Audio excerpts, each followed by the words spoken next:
നമസ്കാരം സുഹൃത്തുക്കളെ. നമ്മൾ പറയാൻ ആഗ്രഹിക്കുന്ന വിഷയം എന്ന് പറയുന്നത് അമേരിക്കയിലെങ്ങും ഈ വളഞ്ഞിട്ട ആളുകളെ പിടിക്കുകയാണ് ഐസ് എന്ന് പറയുന്നത്, ഇമിഗ്രേഷൻ കസ്റ്റംസ് എൻഫോഴ്സ്മെന്റ് എന്ന് പറയുന്ന ഡിപ്പാർട്ട്മെന്റ്. ഒരുപാട് വീഡിയോസൊക്കെ നിങ്ങൾ കണ്ടു കാണുകയായിരിക്കും. ആളുകളെ കാറിൽ നിന്ന് വലിച്ചിറക്കുന്നു, ആളുകളെ കുനിച്ചിരുത്തി ഇടിക്കുന്നു, അങ്ങനെയുള്ള കാര്യങ്ങളൊക്കെ നമ്മൾ കണ്ടു കാണുമായിരിക്കും. എന്താണ് സംഭവിക്കുന്നത് അമേരിക്കയിൽ? നമുക്ക് പരിശോധിച്ചേ പറ്റൂ. കാരണം ടിക്ടോക്കിലും യൂട്യൂബിലും ഒക്കെ ഒരുപാട് വീഡിയോസുകൾ കാണുമായിരിക്കും. ഒരു അമേരിക്കയിൽ വന്നു കഴിഞ്ഞാൽ നിങ്ങളെ ഒരു ശത്രുക്കളെ പോലെ, അല്ലെങ്കിൽ നിങ്ങൾ ഒരു കുറ്റവാളിയെ പോലെ നിങ്ങൾ അമേരിക്കയിൽ നിങ്ങളെ പരിശോധിക്കും, അല്ലെങ്കിൽ നിങ്ങളെ കാണും. അമേരിക്കയിൽ പോകരുത്, ഇങ്ങനെയുള്ള ഒരുപാട് കാര്യങ്ങൾ കാണും. വിഷയം എന്ന് പറയുന്നത് എന്താണ് അമേരിക്കയിൽ സംഭവിക്കുന്നത്? അമേരിക്കയിലെ മിനസോഡ എന്ന് പറയുന്ന സംസ്ഥാനം, അവിടെയാണ് മിനിയാപോളിസിൽ, അവിടെയാണ് ഈ കഴിഞ്ഞ ദിവസം ഒരു 37 വയസ്സുള്ള റെനി ഗുഡ് എന്ന് പറയുന്ന ഒരു സ്ത്രീയെ പോലീസ് വെടിവെച്ച് കൊന്നു. അതിനെ തുടർന്ന് ആണ് ഈ പറയുന്ന കലാപം, ആ പ്രദേശമായി കലാപവും കാര്യങ്ങളൊക്കെ നടക്കുന്നുണ്ട്. ഓൾ ഓവർ പറയുകയാണെങ്കിൽ ഞാൻ പറയട്ടെ, 80% അമേരിക്കൻസും ചിന്തിക്കുന്നത് അമേരിക്ക സേഫ് ആയിരിക്കുകയാണ് ട്രംപിന് വരവോടെ എന്ന് പറഞ്ഞാൽ ട്രംപിന്റെ എല്ലാ പോളിസിയും അംഗീകരിക്കുന്നല്ല പറയുന്നത്. മൊത്തത്തിൽ ആളുകൾക്ക് ഒരു വിചാരം അല്ലെങ്കിൽ ഒരു ആത്മവിശ്വാസം വന്നിരിക്കുകയാണ്, സേഫാണ്. അമേരിക്കയുടെ പ്രശ്നം എന്ന് വെച്ചാൽ അക്കൗണ്ടബിലിറ്റി, അതായത് ഇവിടെ പോലീസിന്റെ എണ്ണം വളരെ കുറവാണ്. ക്രൈം റേറ്റ് കഴിഞ്ഞ കുറേ വർഷങ്ങളായിട്ട് അനിയന്ത്രിതമായി കൂടിയിരിക്കുകയാണ്. പ്രധാനപ്പെട്ട കാരണം എന്ന് വെച്ചാൽ ബൈഡൻ ഭരണകാലത്ത് അതിർത്തികൾ തുറന്നിട്ടിരിക്കുകയായിരുന്നു. ആർക്കും കയറി വരാം. അങ്ങനെ വരുന്നവരൊക്കെ റേപ്പിസ്റ്റുകളും പലരും കൊള്ളക്കാരും കുറ്റവാളികളും എന്തും ആയിക്കോട്ടെ. അങ്ങനെ അമേരിക്കയിൽ ഒരു പ്രോബ്ലം ഉണ്ട്. America safety is biggest concern. ഒരുപക്ഷെ എനിക്ക് പറയാൻ സാധിക്കും ഇന്ത്യയിലായിരിക്കും ഒരുപക്ഷെ അമേരിക്കയെക്കാട്ടും സേഫ്.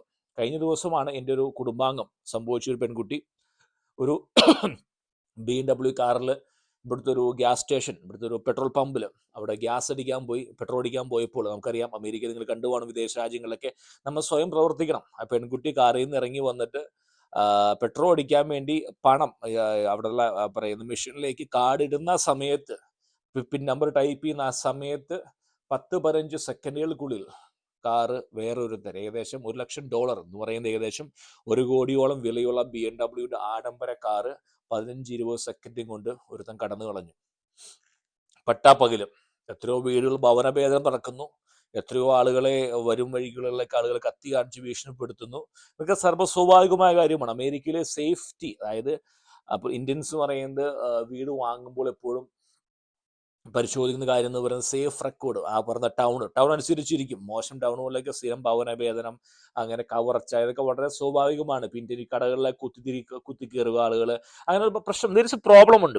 അപ്പൊ ഇതെന്താണ് ഈ ട്രംപും ഭരണകൂടത്തിന്റെ ഈ പ്രശ്നം എന്താണ്? ട്രംപ് അവിടെ ആളുകളെ പിടിക്കുന്നു, ആളുകളെ വലിച്ചിഴയ്ക്കുന്നു, ഈ പെൺകുട്ടി മരിക്കുന്നു. ഈ പെൺകുട്ടി വെടിവെക്കാണ്ടായ സാഹചര്യം എന്ന് പറയുന്നത് ഈ ലോ എൻഫോഴ്സ്മെന്റ്, നമ്മുടെ നാട്ടിലെ പോലീസുകാർ കോടതി ഉത്തരവ് നിർവഹിക്കാൻ വരുന്ന പോലീസുകാരെ തടസ്സപ്പെടുത്തിയാൽ എന്തുണ്ടാകും? അറസ്റ്റ് ചെയ്യും, നേരെ ജയിലിലാക്കും, സബ് ജയിലിലാക്കും. അതിലുണ്ടോ വരാൻ പോകുന്നത്?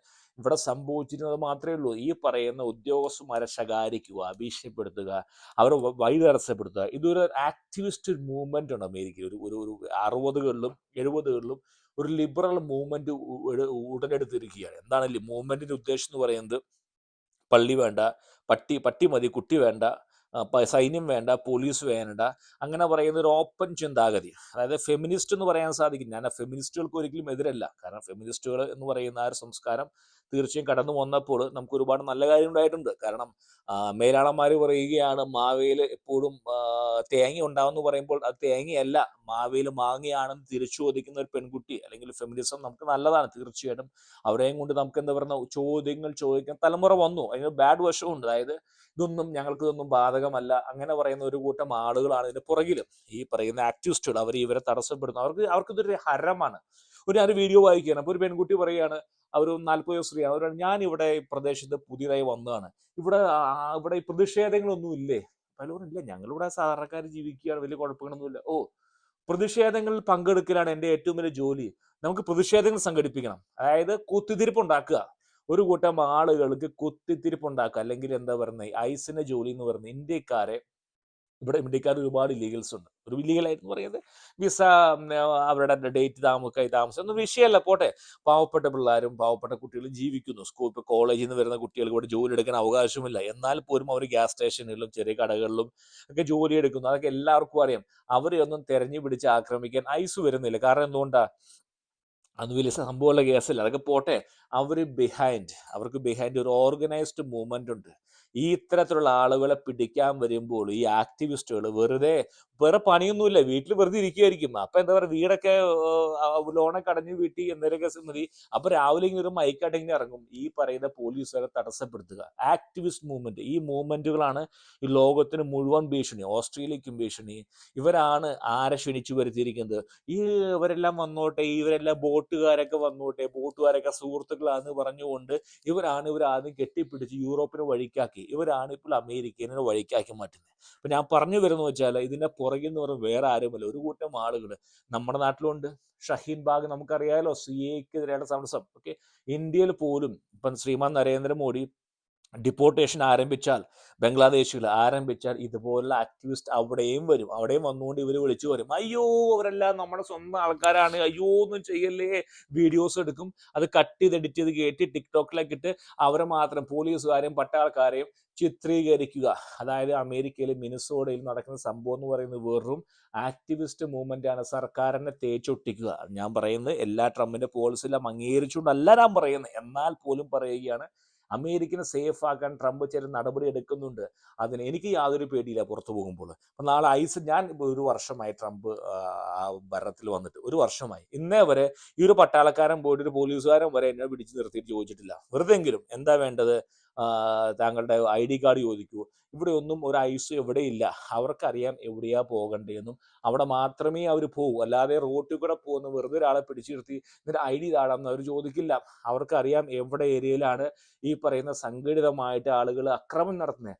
ആ ഏരിയ ശാന്തമാക്കലാണ് ലക്ഷ്യം. പക്ഷെ ഇത്രയൊക്കെ ഇറങ്ങുമ്പോൾ തീർച്ചയായിട്ടും ജനങ്ങൾ പ്രശ്നം ഉണ്ടാക്കും. അത് മാത്രമേ ഉള്ളൂ. പിന്നെ എനിക്കൊരു കാര്യം പറയാനുണ്ട്. അതായത് ചില പോലീസുകാരിലും പ്രശ്നക്കാരുണ്ട്, ഇല്ല എന്ന് പറയാൻ സാധിക്കും. നമ്മുടെ നാട്ടിലെ കാക്കിക്കുള്ളിലെ ഗുണ്ടകൾ എന്ന് പറയുന്ന പോലെ ഒരു 10-15 പേര് കാണുമായിരിക്കും ചിലപ്പം. അത് ഈ പറയുന്ന ഈ വിദ്വേഷക മനസ്സിൽ വെക്കുന്നവർ, അവരേക്കും ചെറുണ്ടാകും ചില പ്രശ്നം ഉണ്ടാവാം.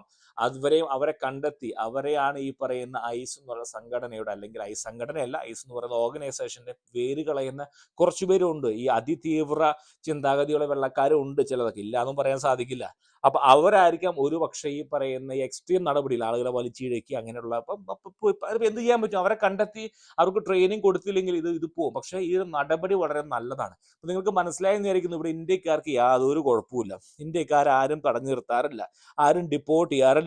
പിന്നെ ഈ പഞ്ചാബികൾ നമ്മൾ കണ്ടതാണ്, ആ പഞ്ചാബിലെ ട്രക്ക് ഓടിച്ചിട്ട് ആ പ്രശ്നം വന്നതിന് ശേഷമാണ് അവിടുന്ന് ഇന്ത്യക്കാരെ കുറച്ച് പഞ്ചാബികളെ പറഞ്ഞു വിട്ടത്. അതല്ലെങ്കിൽ അവർക്ക് കൂടെ സുഖമായിട്ട് കഴിയായിരുന്നു. ഇപ്പൊ തിന്നിട്ട് ഇപ്പൊ എല്ലിന്റെ ഇടയ്ക്ക് കയറി കുത്തിത്തിരിപ്പ് ഉണ്ടാക്കാൻ പോയി കഴിഞ്ഞാൽ അവരെ എല്ലാവരും പിടിച്ച് പുറത്താക്കും.